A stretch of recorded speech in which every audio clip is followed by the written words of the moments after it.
Много мои познати разбират от футбол. Знаят имената на безброй футболисти, къде и кога са играли. Знаят славните победи на много отбори и техните горчиви загуби. Също така знаят кога нарушението е за жълт картон или не. Дали е имало или е нямало дуспа. Знаят дори кога има пасивна засада. Хората, които разбират правилата от футбола, са много. От друга страна, малко са хората, които разбират правилата на държавното устройство. Това е странно, защото правилата в държавата не са повече или по-сложни от тези във футбола. А целият наш живот зависи от тях. Нали от тях зависят и пенсии, и заплати, и училища, и безработица? Интересно. Никой не казва, всички във футбола са маскари, нали? А защо? Защото хората познават правилата и знаят кой играч колко струва. Обърнете внимание, че хората, които не се интересуват от футбол, често казват, всички футболисти са един дол дренки. Но това не може да се каже от човек, който наистина разбира от играта. Правилата на държавната власт не са по-различни. И там има играчи и отбори, и там има чужди термини като аут или тъч или дуспа. Въпросът е да ги разберем. С общи усилия ще се опитаме да обясним най-важните правила, без да използваме засуканите думи на политиците. Така ще знаем кога реферът трябва да свири засада, нарушение или да даде червен картон. Всичко това било от полза за всички нас. Все пак, ние сме реферът. Спортът и политиката започвали да върват ръка за ръка от ранното средновековие. Това естествено се случило в най-могъщата тогава държава Византия и нейната прекрасна столица Константинопол. Тогава на мода било надбягването с колесници. Те били толкова важни, че хиподрумът се считал за по-важен от църквата Света София. Отборите били два – отборът на сините и отборът на зелените. Горе-долу, както и днес. Всеки по-голям град има по два отбора. Например, в София – Левски и ЦСКА. В Пловдив – Ботев и Локомотив. В Лондон – Арсенал и Челси. В Манчестър са Юнайтед и Сити, а в Мадрид са Реал и Атлетико. И така нататък.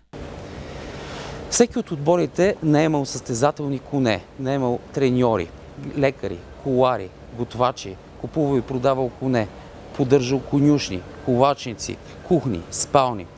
Това била същинска цариградска средновековна Формула 1.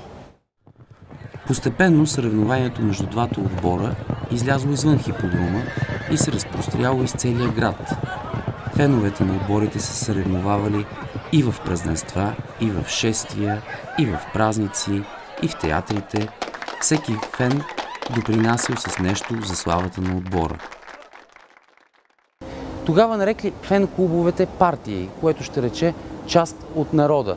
Така всеки фен бил или член на партията на зелените, или член на партията на сините.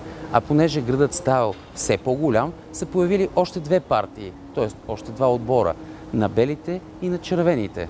Нещо като днешните Локо София и Славия. Феновете на отборите, т.е.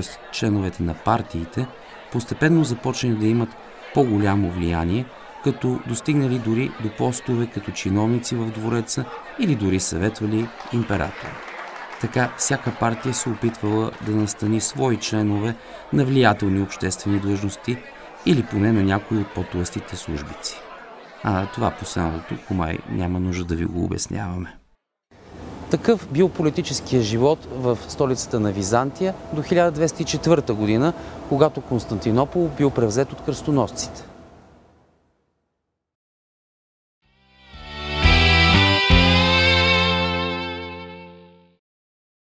Горе-долу по това време в Западна Европа нещата вървели на зле. Държавите се управлявали в старите варварски традиции, като ако кралят бил мъдър, управлявал мъдро, ако бил глупав, управлявал глупаво. Често обаче се случвало един глупав крал да бъде заменен от друг по-глупав крал, който, например, слушал само блюдолистите, назначавал симпатичните, а наказвал само грозните.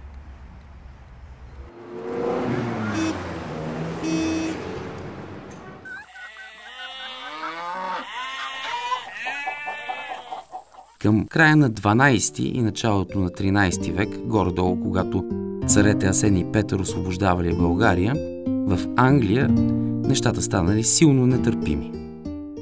Страната била постоянно или във война с Франция, или в гражданска война.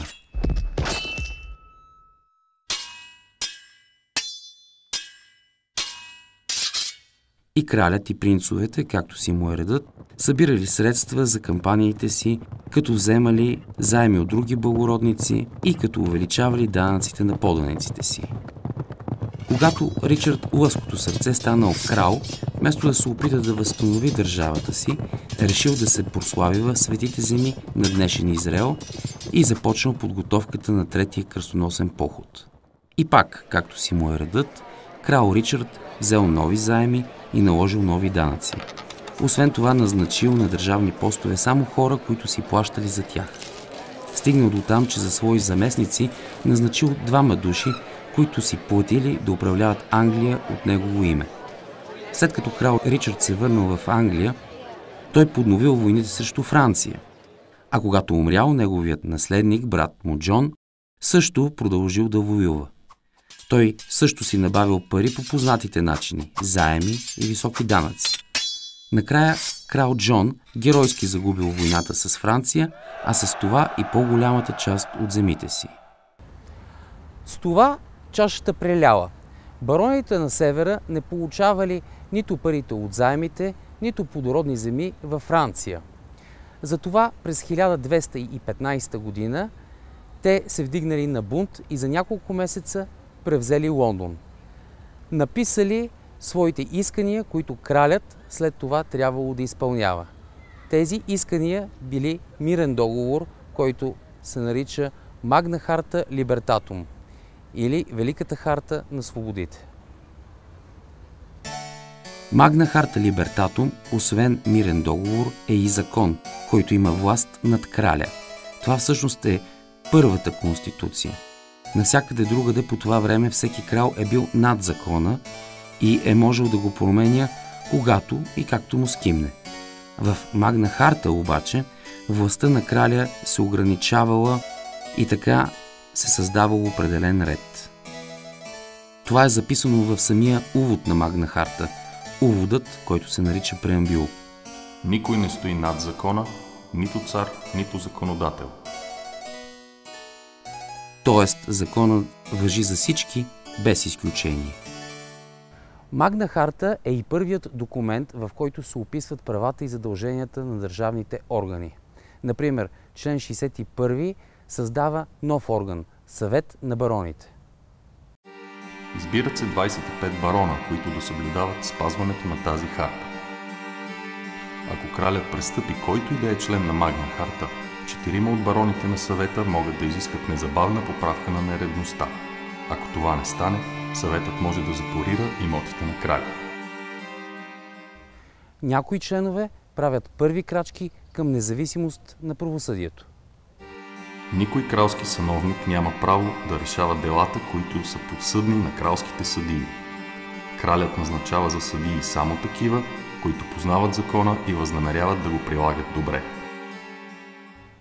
Също така се поставя ред за определенето на данъците, които са били основният проблем за бунта на северните барони.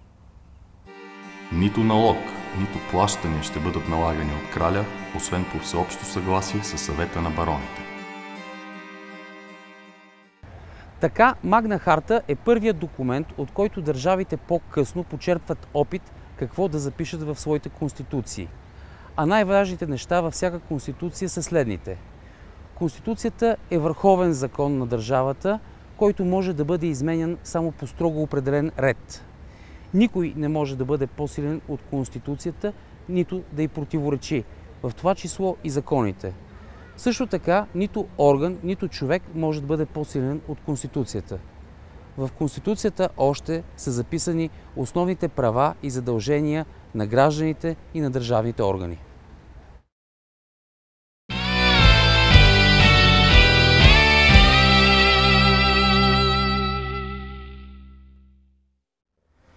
Магна Харта бързо показва добри резултати. И през следващите векове западните философи започват да развиват идеи за подобряване на държавното управление. Те твърдят, че всеки човек, който властва, е склонен да злоупотребява, че нечестните хора са повече от почтените и че е важно да се разчита не само почтени хора да вземат важните държавни длъжности, защото шансът за това е малък. Обаче властта трябва да бъде разпределена по такъв начин, че да се използва за добро, дори когато в нея има нечестни хора. Тези идеи, странно защо, не са били долюбвани от европейските крале и принцове, нито от европейските феодали. И съвсем естествено не са могли да намерят почва в Европа. За сметка на това са се развили и са намерили много поддръжници в новия свят, както тогава са наричали Америка.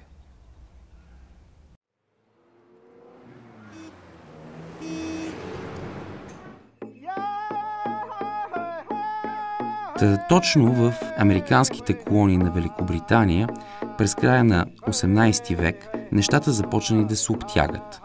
От едната страна на океана, в Лондон, кралят и парламента приемали закони, а от другата страна, в Америка, тези закони трябвало да се спазват.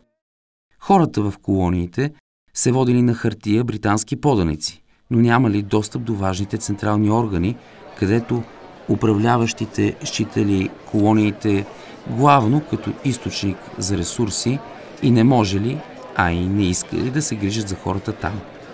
Това положение било нетърпимо за предприемчивото население в Америка. Затова най-начетените личности от колониите изпратили писма до краля, с които посочвали тези несправедливи грешки. Но кралят приел, че тези хора са изменници, обявил ги извън закона и заповядал на въоръжените сили да наложат ред.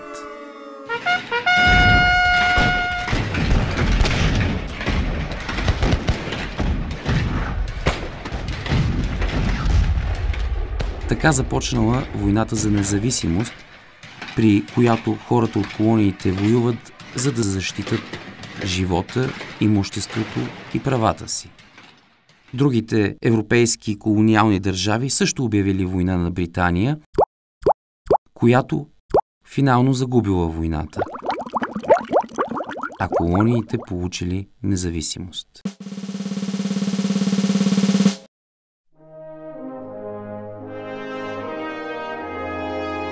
Новата държава се нарекла Съединени американски щати и самостоятелно си приела конституция, с която въвела съвсем нов, революционен за това време начин на държавно устройство.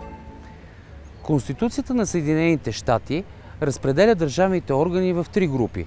Органи на законодателната власт, органи на изпълнителната власт и органи на съдебната власт, като всеки орган има точно определени права и не може да нарушава правата на друг орган. Изпълнителната власт в Америка се оглавява от президента, който властва за срок от 4 години и се избира от населението. Това е различно от всичко познато по това време, когато кралете са управлявали по принцип докато са живи. До тогава се е считало, че цялата власт принадлежи на краля, т.е. че всичко в държавата принадлежи на краля. Тази държавна власт се нарича суверенитет. Затова кралят се наричал суверен. Конституцията на САЩ скъсва тези традиции и определя, че суверен е народът. Народът е този, който раздава парченца от държавната власт на държавните органи. Всеки държавен орган е получил от народа парченца от държавната власт и трябва да управлява за благото на народа. Това е една наистина прекрасна философия. Цялата законодателна власт в Съединените щати се предоставя на два органа – Камара на представителите и Сенат. Тези два органа заедно се наричат Конгрес, което означава парламент. Камарата на представителите се нарича Долна камара, а Сенатът – Горна камара. Конгресът, т.е. парламентът на САЩ, е първият парламент в света с две камари. Той е и първият парламент, при който и конгресмените, и сенаторите се избират директно от народа. Конгресът има право да определя всички данъци. да назначава съдиите, да обявява война, да издържа армия и флот и да приема всички закони на Съединените щати. Всеки законопроект се приема и от Камарата на представителите, и от Сената, но след това се представя за одобрение на президента. Ако той одобри законопроекта, го подписва. Ако не го одобри, той го връща на камарата, която го е предложила. Това е тъй нареченото вето на президента. Лека по лека идеите на тази конституция започват да се възприемат от различни държави по света. Например, държавите, при които има крале, започват да разбират, че кралят е просто поредният държавен орган, а властта се дава само от народа.